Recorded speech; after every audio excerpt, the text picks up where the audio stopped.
Welcome to the Gentleman's Guide to Gaming. I've not been around for a little while. Well, you probably wouldn't have been able to tell. I had videos going live as recently as a week and a half ago, but they were scheduled quite far in advance. You see, I've been away. It's very rare for me to get personal on this YouTube channel. Most of the time I'm the Gentleman Gamer, but right now I'm Matthew Dawkins, so please bear with me. I feel the need to explain this for reasons I will get into. So, lately, a very close family member, I mean immediate family, who I won't name because it's not my business to go into their business, and likewise I won't detail, well, point is, they have been very unwell. And by very unwell, I mean critically unwell. I likewise won't go into their condition because, again, their business is their business, it isn't mine. And for obvious reasons, as this has been going on, I've not been on YouTube, I've not been making videos, I've not been writing, I've not been running games for Patreon. I've paused my games on Patreon for a month. I basically had to pause my writing for a month. That means I'm not getting any income. And it has been very hard. It has been very, very hard. It's been emotionally draining. It's taken up a lot of time. It's difficult right now. Why am I telling you this, faithful viewers? Well, I've got a friend of mine. A friend of mine said, because he was aware that I wasn't earning anything right now, he said to me, "You've got these followers on YouTube. Some of them have been following you for over a decade. It doesn't hurt for you to say you're in a bad situation right now. If any of you can help, please help." Now, I'm not about to be poor. I'm not about to be thrown out of my house or anything like that. But things are tougher than they usually are. So here is me reaching out, because I know if someone reaches out, you don't slap the hand away. And I know there's going to be some of you who say, well, if I knew what was going on, if I knew who this was, I would be more inclined to help. And I understand that completely. I'm not, however, going to go into that other than to say the last month has been very physically, emotionally, and financially draining on me. And other members of my family too. It isn't just me. If anybody wants to help me out, and I'm not asking for anything in particular, but if anyone wants to help me out and is able to, and I know a lot of people are struggling right now, so please don't feel the need to. You see how I caveat everything? I like to put all these provisos in place. I don't want anyone to feel pressured. Please consider buying a copy of The World Below. It is available on DriveThruRPG, and the link below will allow you to buy it, and I get a royalty from it. Not much, but I get something. If you've already got a copy or you don't want to buy it, you can, of course, support me on Patreon, which is also linked below, but keep in mind, fees are paused for the time being, so I don't know if that will actually collect anything. And then there is PayPal. You can find a link to my PayPal on MatthewDawkins.com, where it says you can buy me a cup of tea. I wouldn't usually ask, and I'm not really asking for anything in particular, but I know that I've got this following on YouTube, and I guess you don't get anything if you don't ask, and things have been tough right now, so here I am, tired, emotionally drained, finding things a little harder than usual right now. So I'm sure a lot of you can understand that, and many of you will have been in a similar position at some point in your lives. But there we go. That's what's going on with me right now. But that doesn't stop me from making this particular video, which I had a request from a Patreon of mine by the name of Mackie for a video on how tabletop role-playing games give us the power to explore transgressive and taboo topics and how to handle that process well. Mackie thinks it's an interesting topic, especially in light of the moral panics of the 80s and 90s.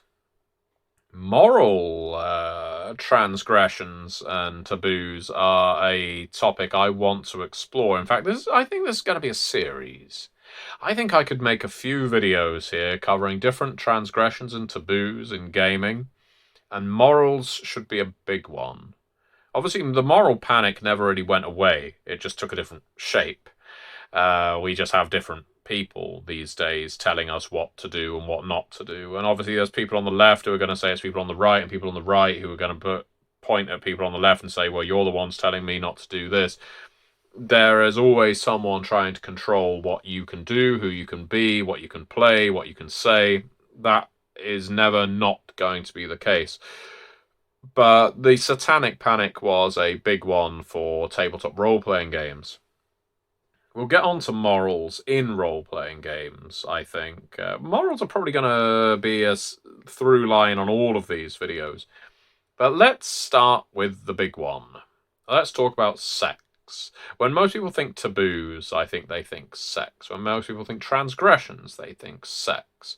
And sex can obviously be a perfectly lovely, fantastic thing between two consenting adults. It might be deeply loving, it might be intimate and passionate, hell, it might be fast and furious fucking between two people who don't love each other, but they're attracted to each other and they're having a good time. Sex can be great, exciting, fun, it can be squalid and grimy and funny, it can be all elbows and knees, it can be... It can be uncomfortable. It can be embarrassing. It can be deeply humiliating. It can be kinky. It can be exploratory. It can be new, even to someone who's done it for a long time, with maybe when they're doing it with a different person or doing it in a slightly different way. It can also, of course, be horrible. And it can be abusive, and it can be nasty, it can be rape. It can, however, start going back. It could be kinky, it could be fetishistic, it could be all kinds of things. Sex is a wonderful subject to explore in life, but also in gaming. And yet I know what some of you are thinking. I don't want to roleplay sex at the tabletop with my friends. And a lot of people, when they picture sex in tabletop role-playing games, they imagine the archetypal gaming group of lots of overweight men in their 50s and older, bearded, wearing threadbare shirts with bad body odor. And they're all saying, no, I don't want to have sex with you.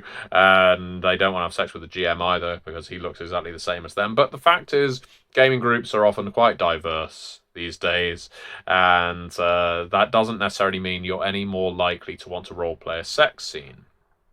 But putting sex in your role-playing games is a very good way of exploring taboos and transgressions, both in setting and in character and out of character, for you, the player, as well.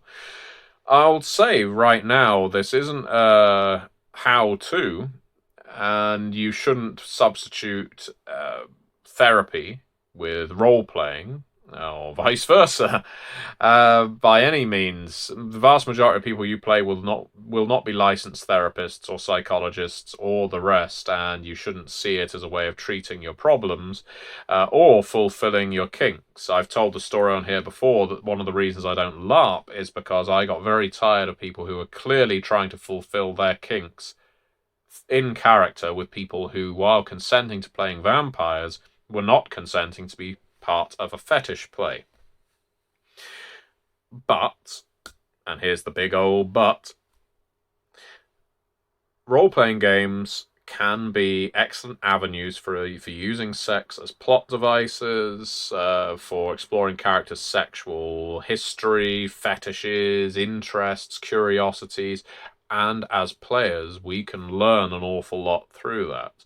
One of the greatest things you can get through exploring taboos and transgressions in RPGs is empathy. is understanding. I don't think role-playing games are spectacular as educational tools. I don't think they're spectacular as therapeutic tools. They can be brilliantly devised to be either of those things, but as empathy-building tools, understanding tools, we get back to that moralism theme, I would say that RPGs can be great. And no more so than when talking about things like sex, because your characters in role playing games are, generally speaking, going to be adults, and they're going to exist in settings where maybe they are all sexless eunuchs, or hell, just asexual.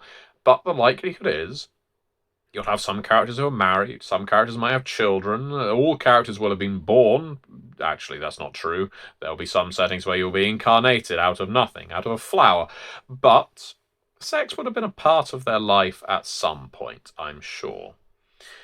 So first things first, when establishing that your game is going to have sex in it, whatever form that sex takes, it's best to talk with the rest of your group about it. Now, I know there's a lot of those players who are watching right now saying, oh, I don't like to use safety and consent checklists, and fair enough. You don't like to do that.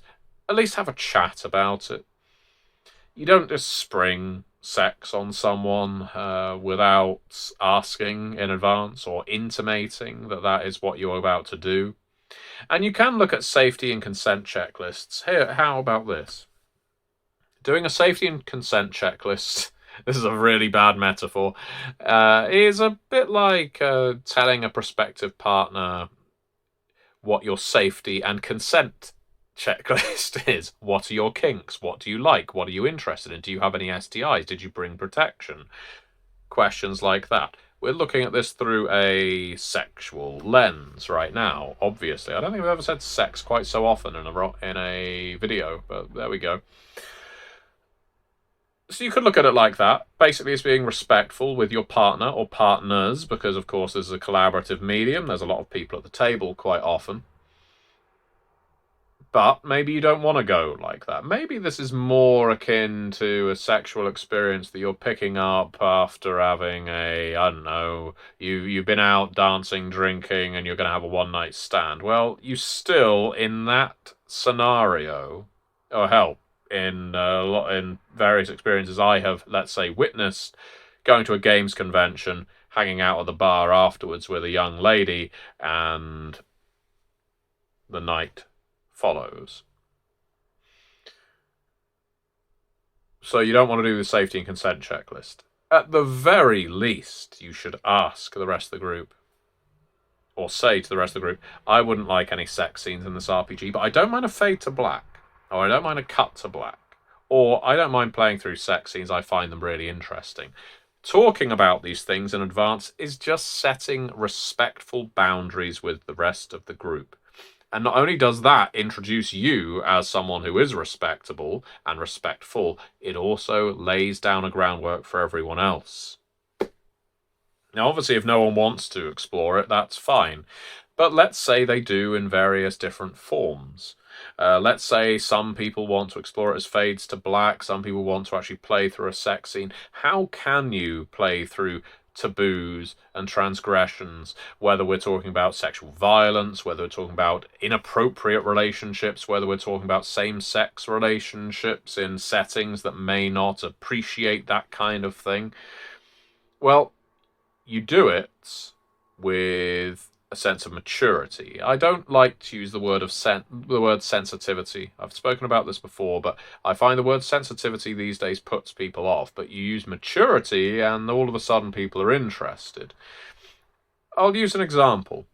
Let's say I'm playing Call of Cthulhu, and my group of investigators needs to access this museum at night. There's a security guard. Now, we don't want to hurt the guy. Maybe we've met him before. I don't want to hurt the guy, but I am really good at seducing people. I'm the same gender as this security guard. I'm going to head on up to him as he's leaving his shift. And I am going to, or in fact, he's about to start his shift. That makes more sense. He's about to start his shift. I head up to him and I say, "Hey, you're working late tonight?" And he says, "Yep, that's me. I'm here for the next 8 hours while the lights are out, just walking the halls." And I say, "I suppose you could show me around." He said, "No, I'm not allowed to do that." And I say, "What if we got on earlier? Maybe we could just spend a little more time together. I don't mind just waiting out here and talking to you at the booth." Make a persuasion roll. Congratulations, you succeed. Now you're speaking to the guard. Okay. This conversation continues for a while. Maybe you want to turn this into a seduction, because after all, the topic of the video is sex. We'll turn this into a charm roll, shall we? So now we head off to the guard's hut to get it on. And the rest of the investigators, they get into the museum and they get to do their investigation stuff. Occasionally it cuts back to us. Some groups are going to cut to black. Others, and in this scenario, aren't. Now, it would probably be inappropriate of me, given that I haven't got any of your consent, to explain in explicit detail exactly what my character is going to do with this guard. But what I could do is say to the keeper, the GM in Call of Cthulhu, after succeeding on my charm roll, I don't want to roleplay the intimate ins and outs of sex. The rest of the players breathe a sigh of relief or nod sagely. One of them disappointed. You, however, carry on. But I would like to aim to really go to town on this guy. I want to exhaust him. I want to leave him in a sweaty heap. I want him to not know who hit him after I'm done with him. I want the sex to be so mind-blowingly excellent that he will not return to his post in the next 4 hours. I want him to go straight into a long nap. Okay, that might require a constitution roll or something like that. But by doing that, not only are you establishing that a sex scene happened, you're not doing it while being puerile. You're not being vulgar about it or unnecessarily hardcore. You're just explaining that you're really getting into detail. Now, by getting into detail, that's maybe the wrong way of saying it, but really emphasizing the kind of sex you're getting up to, I suppose. Why is this important? Well, for one thing, it normalizes it, and I think normalizing sex and the way you might carry it out is a way of creating understanding and empathy in the group. It establishes something about your character, establishes something about this NPC, establishes what you're comfortable with, and as long as the rest of the group aren't objecting, hell, if they are enthusiastically consenting, that's great too, then what you've done is set a benchmark. That benchmark is really important. It is, in fact, a door. And you've just opened that door. Opening this door is the most important thing when exploring taboos and transgressions in RPGs. Because whether you have just had anal sex with a security guard, or whether you are just flirting with a young woman at a bar, or whether you are breaking down a sex trafficking cult in Mort City in Slay Industries, the point is, once you have done it and no one has objected, that door is open. Which means other players can now start exploring this kind of thing as well. And other GMs, when they run for your group, might feel they are able to. It comes back to that idea of understanding, and see understanding as doors opening. For some people, this kind of scene is going to be actually eye-opening. They may have never seen it played out before. They may have never even imagined you're able to do this in an RPG. And so it opens up new possibilities for play and for storytelling. And that is brilliant. For others, it might open their eyes to something that they didn't even imagine was normal or nice. People carry bigotries, as we know. So let's say we have our male investigator and our male security guard, and they genuinely have full-blown intercourse when they get together. You could have someone at the table who finds the idea of that, the mental image of that, very uncomfortable. But it is on you The player who has decided to go down this path, not to describe it in lovely, erotic, beautiful, intimate terms, but to do so in a fashion that is respectable. Not necessarily respectful, but respectable. In a way that makes it sound fine, normal, okay. This isn't actually hurting anyone, and this is, in fact, something my character enjoys. And hell, it seems to be something that this security guard enjoys. The player, who previously was a little squeamish about these things, but didn't raise it as something they didn't want to cover in the game, maybe they didn't even consider it, is left to think, oh, okay, that wasn't as bad as I thought it would be. You can explore all kinds of taboo topics like that, and I mentioned things like sex trafficking. This is obviously, for the most part, not going to be something most of your player characters do, but it is undoubtedly a common kind of antagonist that player characters break up in urban horror, in near-future horror games.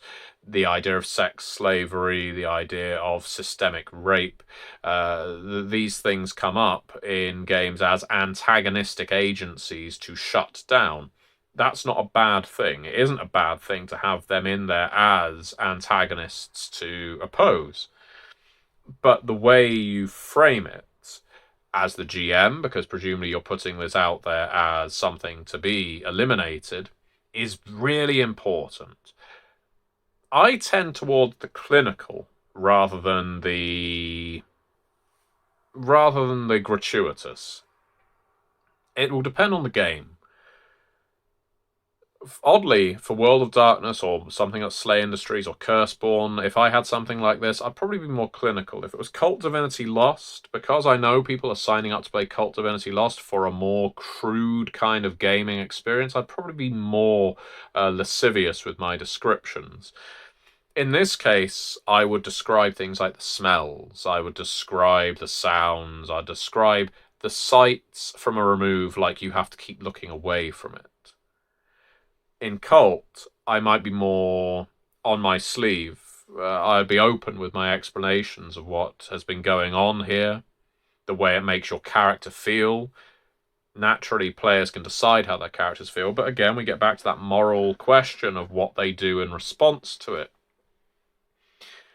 Exploring these things, again, doesn't just make for an interesting plot. It is the way your characters interact with these things that is really the benefit of exploring these taboos and transgressions. Some characters are going to be outraged and they're going to burst into action. They're going to straight away dive in and try and break up this cult.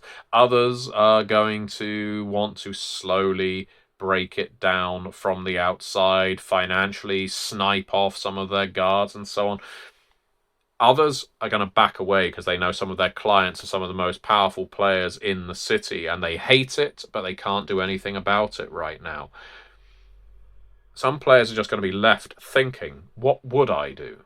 What do you do in a situation like that? What if the cops are corrupt as well? Where do I turn in this kind of situation?